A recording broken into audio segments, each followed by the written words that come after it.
Hi everyone and welcome back to our character building playthrough. We are nearing the end. All we have to do is beat the last two bosses of the game. I've tried different setups in there already, I tried to find a strategy that works best. Sadly for us, our build is probably one of the worst to deal with those two bosses, so I mean, you are level 125, you are where you want to be, you do not need to go in there and kill the bosses if you don't want to. For the sake of this series, we will go in though. Since we will not be able to bleed both of the bosses, they are both immune to bleed, we will just use the Rivers of Blood weapon art to deal damage, and our Occult Uchi as for enabling our dual wield moveset. Just as much damage as we can get is the gist of it. We switched out our talismans. We use Halic Drake Talisman +2 and Pearl Drake Talisman to get a good amount of holy defense. And yeah, our physical defense is looking good as well. So that's probably the best we can do. The rest comes down to RNG, especially the second fight is vastly RNG. I haven't found any good strategies so far. It's alright though, it's alright. The first fight is a lot of fun. I really like that. Oh, that's so loud. That's so loud. I really enjoy the first fight for the most part. As you can see, there's a bloodstain right there from earlier attempts in finding a decent strategy. Also changed up some weapon arts. I wanted to try out Hoarfrost Stomp since the nerf, but that does scale way better with int, right? So yeah. Sucks to not be playing int this time around, I guess. It's alright though, we are getting stomped at the moment, but we will still be able to kill the bosses. For sure, we just really need to hope for good RNG in the Elden Beast fight, which is, in my eyes, the single fight in this game that has, like, really disappointed me. Yeah, it's visually pleasing to look at that boss, but there are some very bad patterns that that boss can get into, and there's not really something you can do about it, really. There we go, that's the first phase dealt with. That one, as I said, I think this one is cool. The fight against Radagon, very nice. The fight against the Elden Beast, on the other hand, not so much. Right, we run straight at the beast though, and full weapon art. Didn't mean to make a weird follow-up there. I mainly wanted to get behind this thing, which I failed to do. Melee swipes, perfect. Oh, that is what we want to see. We need to get some FP going. Go. For now we just wail on him with dual wield. You have a pretty nice pattern so far. I suspect this will change any second now. Yeah, he runs off. Depending on what's coming now, we are still in the good. That's okay, that's the ring. That's okay. Where is it? It's right here. You can jump over that, get out, and you're fine. The main thing is, this thing just likes to create huge distance between you and it. And yeah, this is one of the worst attacks. That's gonna do a lot of damage, it's very hard to dodge. Luckily it went after our Mimic. And those swipes, you will have to figure out a timing for yourselves. I cannot really help you with that, sadly. Sometimes I do it off visuals, sometimes I try and take a look at it from a more audible point of view. That's a good amount of damage that we were able to inflict right there. Get FP back. And we should be able to do Yeah, we should be able to finish the fight. We just need to keep our wits together. Basically, do not underestimate any of the last bosses in the game. Because their damage output is immense. And you saw how much defense I have stacked, right? And that still doesn't guarantee success in the slightest. Mainly because, as I said, it just likes to create distance. Oh, that's... yep, perfect. Yeah, I go off visuals for that, mostly. Whenever it's that close. Almost dead. We got it. We got it. Nice. I messed it up. We should be fine. We have the Remembrance and 650k runes. Alright. Alright, that's that fight done. It took me like 5 tries. Like, honestly, I had weird RNG at some points. I can't really put my finger onto it, really. It seems like such a huge RNG thing.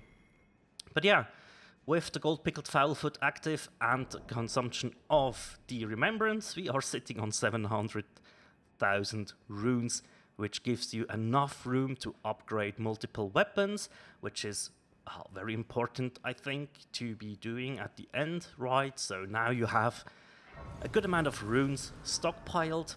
And yeah, let's go over the gear and everything that I will be using in the final iteration of this build. I guess we didn't even need that one, but yeah. So, regarding fashion, I will leave most of this up to you as always, but if we take a quick look at our character here, the main things that we were using throughout the run is an occult Uchigatana on max level. We first had Blood Slash on this in the early game. We have the option for Seppuku, and now we have Bloodhound Step on it with the Occult Infusion. Let's put on at least some clothes really quickly. This is an amazing offhand to have, or an amazing main hand if you want to, because this gives you a good amount of like possibilities to weave in and get some hits out, right? Our main weapon of choice, obviously, is the Rivers of Blood Katana. You have the nice moveset of the katanas, right? Especially the running R2s are those nice pokes. One-handed pokes, very nice.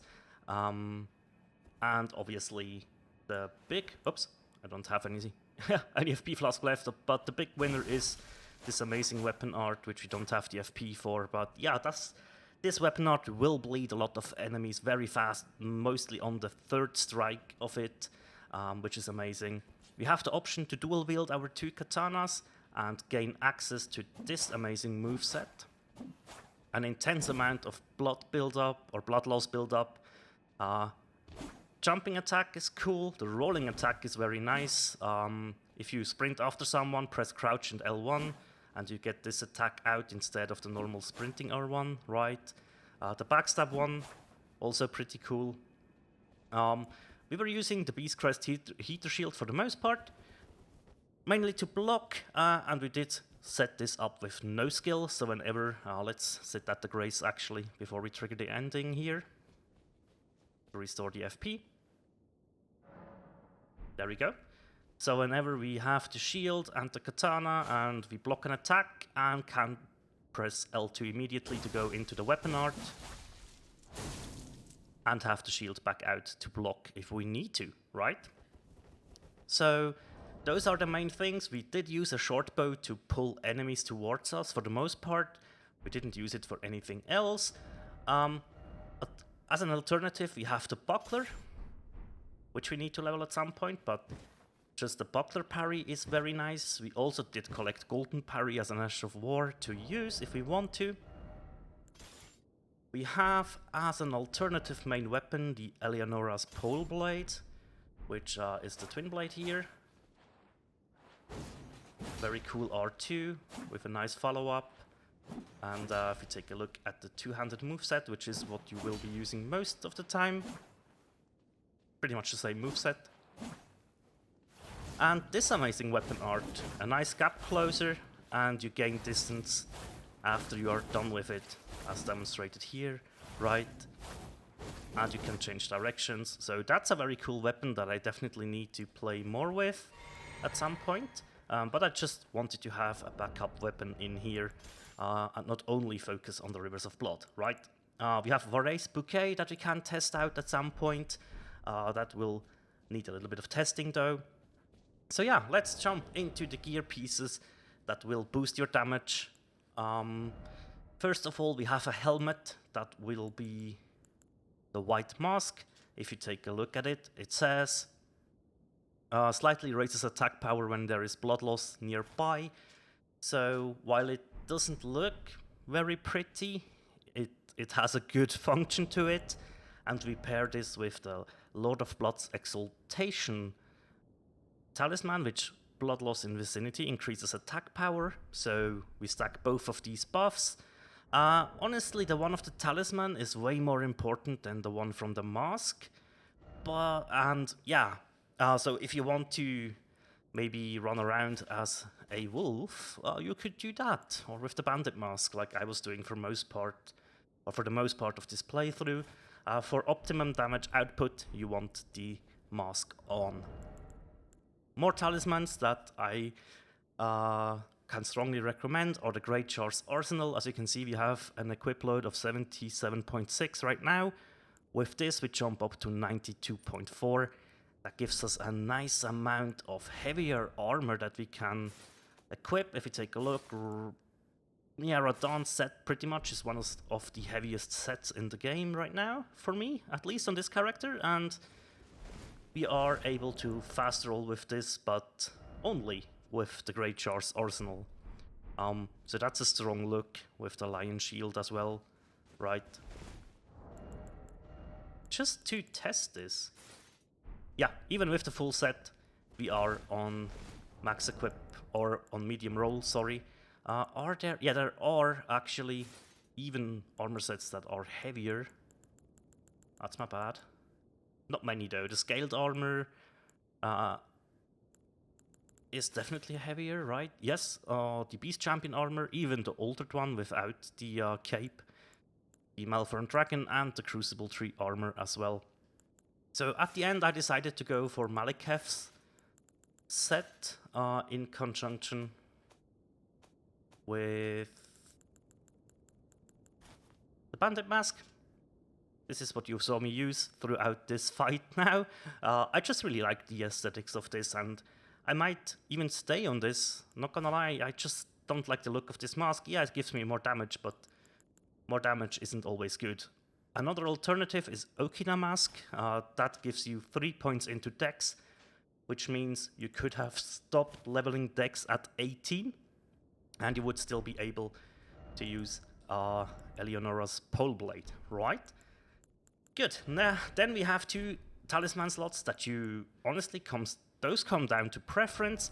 Personally, I'm a fan of using the Green Turtle talisman for better recovery, or stamina recovery speed, sorry. I liked Erdtree's Favor +2 for a slight boost to equip load, stamina, and max HP. I say slight, it only seems slight because equip load and stamina actually go up by a decent amount. We only gain 75 health from this, but it's better than having nothing, right? So yeah. Another talisman that has been a favorite of mine is the Dragon Crest Great Shield talisman. If you take a look at our physical absorption, it's around 22 to 26. With this, it goes up to 38 to 40. So that's a very nice piece to have against physical damage. Also, the Pearl Drake talisman, you can see magic and fire, lightning, and holy are between 19 and 24. This does give you around 4 points in that department. You can use it, you don't have to. And the Halicdrake Talisman +2 we were just using for this last fight to boost our holy damage, right? There is a lot that you can do to experiment with that, and yeah, I will go for Urtree's Favorite +2, just so I can switch weapons in and out and armor sets in and out without having to worry too much about it, as well as a... now I have to decide. Now I want the Dragon Crest Great Shield Talisman, actually. I think that works very well for me. And yeah, since we don't have anything in the PvE department besides dealing with Millennia for this character, we can change our Wondrous Physic. We don't need the half of max HP restoration anymore. For PvP, I like to use stuff like either the Crimson Burst Crystal Tier that gives you life regen after you get hit and the bubble pops, right? The Opaline Bubble Tier, I still recommend using that even in PvP. I really like it. And yeah, it goes hand in hand with the Crimson Burst. Just really nice. Also very cool are the stamina regarding ones. Green Burst Crystal Tier to just give you better stamina recovery for a decent amount of time, or having max stamina. I don't think this is very useful, but the stamina regen can be very useful, especially since we are not using the Green Turtle Talisman right now, right? Faith, we don't need. Temporarily boost poise. Excuse me. I don't like to use this, but you can. Charged attacks eliminates FP consumption. You can use this if you want to. And obviously the Explodey one for giggles. But yeah, my preferred setup at the moment is this exact one, using the bubble as well as the Green Burst Crystal Tier to get stamina regen going. I really like this one. Yeah, just think it is very great. Yeah, there are a couple of bosses that I don't enjoy, but overall this is probably the best Souls game out of all of them. Although I am a very big fan of Dark Souls 1, especially the PvE there, the level design and everything, but honestly, the amount of time I have spent in Elden Ring up to this point was spent with getting my mind blown, finding out new stuff, finding or getting messages from friends who were telling me stuff, and it's amazing. So much good things in this game, and so much builds you can go for, so much weird weapons to try out and have fun with. Really, really amazing. I will leave you with the ending that we earned with completing Rani's questline. That's the ending, the first one I saw, and it's the one that resonates the most with me. So I love this ending. I hope you have liked this playthrough. I hope you have learned something, even if only from my mistakes. And there will be hopefully a bonus episode with all the fails that I haven't showed in the playthrough, where it just was like, I have to cut the fight, or to the fight where I win to show it to you, and I didn't show the death, or multiple ones at that, or platforming fails, stuff like that, will probably be as appended as a bonus episode. But yeah, this has been a blast. Thank you so much for watching, and as always, take care and have fun with the ending. See you soon.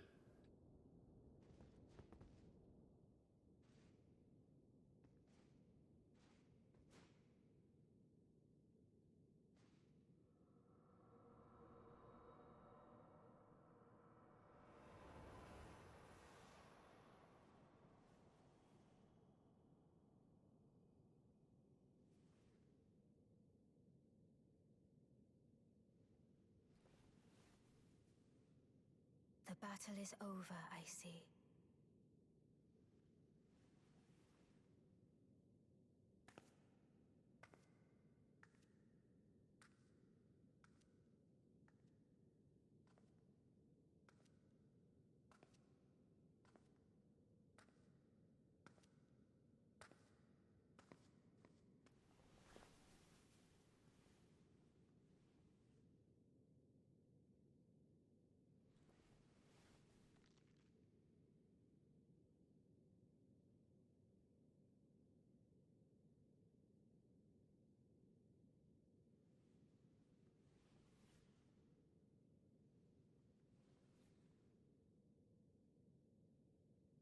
I do solemnly swear to every living being and every living soul. Now cometh the age of the stars. 1,000-year voyage under the wisdom of the moon. Here beginneth the chill night that encompasses all, reaching the great beyond. Into fear, doubt, and loneliness, as the path stretcheth into darkness.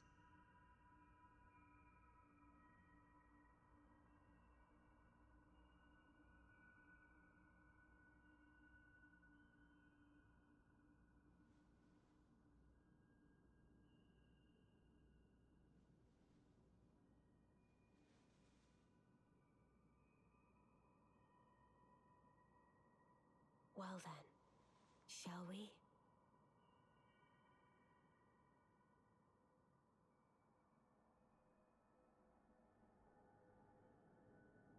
My fair consort eternal.